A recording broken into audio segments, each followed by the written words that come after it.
What's going on, folks? Ted from Immersion here, and we already talked about Journeys Through the Radiant Citadel today, but what if I told you there was a way to get more information, and especially if you like the lore of the Radiant Citadel, the different locales within it, and you're like, well, I do appreciate that they have a little bit of lore information for me to use in their small gazetteer sections. Well, what if they had a substantially larger space to talk about them in detail? Well, that is why I want to bring your attention to something that has arrived on the DM's Guild today, Journeys Beyond the Radiant Citadel. So, I don't know if this was in the interview that I did with Ajit, but we talked about it, and he said, when you're writing a book like this, you lose players and you lose consumers, customers, when you bog things down with lore. At least that's Watsy's perspective. Now, I know you might be saying, but Ted, I love lore. I'm a lore hound. I follow all of the channels that cover lore. And that may be true for you. But the general public, it seems, at least that's the perception and the data that Watsy has, is that the general public likes a little bit of lore. But if it gets too weedy, then they just say, you know what, okay, they might just lose interest and move on. So that's why we do at least have those gazetteer sections at the back of each chapter for each adventure of Journeys Through the Radiant Citadel. But we have this companion guide, which I will show to you right now here on the DM's Guild. Again, Journeys Beyond the Radiant Citadel. It just came out today. It is $9.95 and 31 pages long. Again, it launched today. And what's cool is I think it's 7 of the writers from Journeys Through the Radiant Citadel reprise their role as writers to continue to write and provide additional information for this PDF that you see here, right? So it says inside these pages, you'll find expanded lore, thrilling encounters, intriguing adventure hooks, and a new magic item to enhance Journeys Through the Radiant Citadel.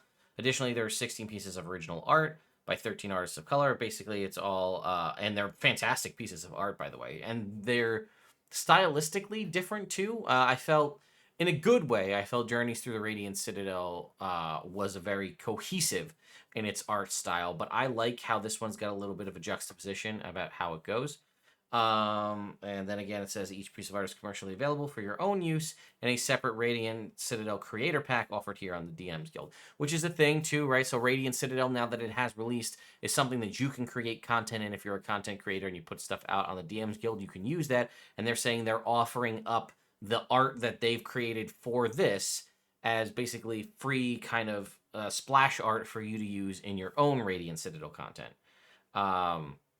This is weave them into the stories we've told here or create entirely new realms and adventures that link to the Radiant Citadel. We invite you to experience this. Simply click on the full-size preview, and you can take a look at it. I will say up front, I was provided this for free for review purposes. However, no money or anything changed hands, and I'm allowed to give you a full-blown, honest review, whatever I think on it. There is no talking points that I have to make. I just did want to bring up, like I said, that 7 of the original team of writers were brought in to work on this. So I have the PDF right here. It's very pretty, as you can see. One thing I will say is when I went to bookmarks, it looks like it's the bookmark for the High Magic source book, which is not what this is. So, but I do like that I have tooltips if I mouse over this, right? As it say on the cover, demonic creatures surround high 5 mages conducting. Oh, this is the cover of the High Magic source book.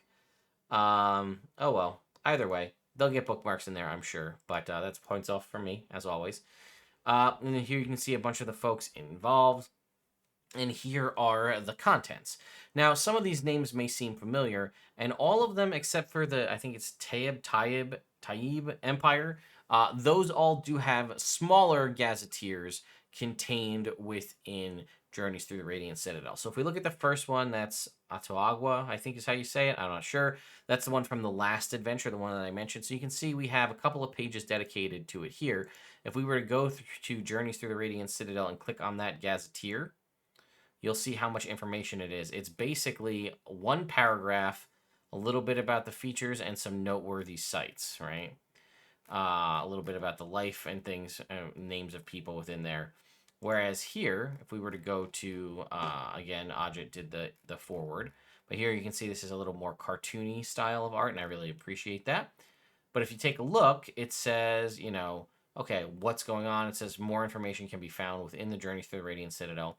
But we have counters designed specifically for it, right? A handful of different ones, hummingbirds, a hammock. I really like these rust ticks. There's a lot of like little things. You really do have to read this pretty thoroughly because there are little greens like side blocks like this. So it says the reeds and thickets of the Atahualcan Llanos Harbor hide a rare ant-sized rust monster known as a rust tick. So remember, a rust monster is big. This is the size of an ant. The rust tick is tiny instead of medium. A creature carrying or wearing non-magical metal items must make a DC 16 perception check to locate the tick. On a failed check, the tick goes undetected and immediately uses its antenna action to corrode one non-magical metal item carried or worn by the creature, either selected by the DM or the first non-magical metal item that it uses, or the infected creature uses, rather. Creatures in possession of a corroded item that look for ticks have advantage on perception checks. Explorers of the Llanos can avoid rust ticks by traveling only on the grass roads boardwalks. Creatures with a passive perception of 16 or higher detect ticks before susceptible items can be corroded. That's just like a little thing, but I like that. That's an interesting concept, a rust monster, but it's tick size or ant size. So if we continue on, we can see there's tick poachers here, and some of them do have magic items, and there's interesting story beats and things with all a variety of these characters. But again, we'll get to the one new magic item at the end here, and then again we can continue on. This one here, I'm not even gonna try to pronounce it. Diyawalangan, maybe. We can see we have a little more gazetteer information here. Some awesome art. I think this is a tiefling, but its horns are antlers. I'm not sure, but I think that's awesome. I love the art for that. Again, there's a new background. I missed this in my first read through right here. So we have a new background right here, which is pretty cool. With a feature, Echoes of 1,000 Memories. Your Ninuo has persisted across generations and bore witness to history unfolding in ways that no mortals, other mortals can. You always know the names, general nature, and small bits of trivia about people. I mean, you've been around for a while, so you know a little bit about folks. Again, continuing on, we move into the next area. And you can see there's just you'll see the specific ties, how things tie in to the Radiant Citadel in a variety of ways. A little bit about some characters here. We have another background here, the Proclaimer. While you know a wide variety of stories, you always return to those themes, to whose themes honor your gods. Once per day, if you tell a story with your chosen theme to a willing audience, a number of those listening can become more likely to agree with the actions that align with the theme. This is, a non-magical effect and is at the DM's discretion. Choose a theme for your stories. And you can see here's a list of that. And there's also this other feature, Listening Ear. You're as good a listener and collector of stories as you are a teller of tales. After spending one day in any location, you have basic knowledge of its key people, places, and gossip. Anyone whose story you have collected in your travels will also offer you a place to hide, rest, or recuperate unless you pose danger to them. So that's a pretty interesting little background there as well. There was one I wanted to get to as we scroll through here. Again, we can see a variety of different encounters. How about luchadors? How about luchador zombies? Yeah, that's what I'm talking about. Evil undead luchadors have appeared in clandestine wrestling rings lately. Multiple wrestlers have been killed by them, prompting El Guardian, I'm going to assume, a mysterious silver-masked luchador to investigate their origin. Now that Luchador has disappeared and his protege, the Jade Owlbear, I love this, is out looking for him. Characters spot the Jade Owlbear, a dwarven luchadora, who uses a veteran stat block, fighting 4 massive zombie luchadors, which are ogre zombies. The characters help the Jade Owlbear. She reveals she's looking for her mentor, who's managed to track down the current location before being attacked. It says luchadors use a humanoid stat block, such as the gladiator or veteran stat blocks, with the following changes. Their AC remains the same, however, they are not considered to be wearing armor. Unarmed strikes use the same attack bonus, damage dice, and additional effects as melee weapon attacks from the chosen stat block. However, the damage type is changed to bludgeoning, and they cannot make ranged attacks. I don't want to spoil the story, but I love that because that's right up my alley. And then we also have the Phantom Streetcar, which we have this here in this nightmare vehicle with the Phantom Streetcar, which uses a Bahir stats, which is also really interesting. But the next one I wanted to get to, we're going to skip ahead to it, is the taib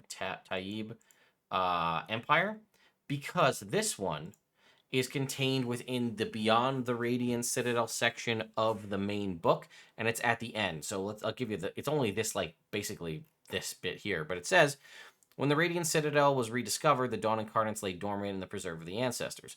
13 were reawakened, but no one could revive the Pearl Carp, Sard Elephant, or the Dawn avatars associated with the Radiant Citadel's other missing founding civilizations, right? Those being the ones that have the adventures tied to them, the 13 in the book that have the adventures tied to them. Recently, agents of the Court of Whispers rediscovered paths to the lands known as the Taib Empire and Umizu. When people from those realms arrived at the Radiant Citadel, the Pearl Carp and the Sard Elephant awakened, and representatives have since joined the Speakers of the Ancestors. This gives the people of the Radiant Citadel hope that other lost civilizations might also be found.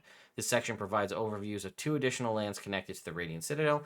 Detail and incorporate them into your adventure as you please. So you can see it's very high level. We don't have a whole lot here in the Taib Empire. There's a little bit, right? A little bit about adventures. We have a D4 table we can use, and it moves on to Umizu. However, if we were to go to this, we now have a lot more about the area itself. As you can see, series of adventures and adventure hooks to expand that little bit of information that we get in the main book and add a little more to it, which I appreciate. Then we can kind of skip ahead a little bit to, there is one new magic item contained in here, and is a super useful and interesting magic item. The Lens of Identifying. This is a thing that anybody would want to have. It is a rare magic item that does not require attunement. A 4-inch diameter disc of lavender glass enables its user to cast the Identify spell, increasing the range to 20 feet. Normally, you have to hold the thing for Identify. This is a lens, so you can see. As an action, the user holds the disc to their eye, inspects one object within that 20-foot range to cast the Identify spell. The lens retains an image and information of its last 5 objects identified.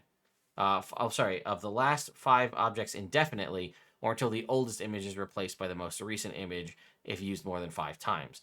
The lens holds 5 charges per day and gets them all back daily at dawn. That's also really fun, because if someone were to lose this somewhere and then you were to find it, how cool of a story beat would it be, like, if you pick it up and you're like going to look back at the previous items that were identified using this lens, and one of them is either like a massively super powerful legendary item or an artifact, or something wholly terrifyingly evil that could then lead to a seed for future adventure. So I really appreciate that. And again, it's just a nice thing to have. I feel like this is an item that you might even see, like, something similar to this in, like, video games, like the never-ending Identify scroll or things of that nature.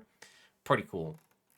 And then we also have a map of one of the cities here as well, showing that off. It says a larger version of this map is included as a separate file.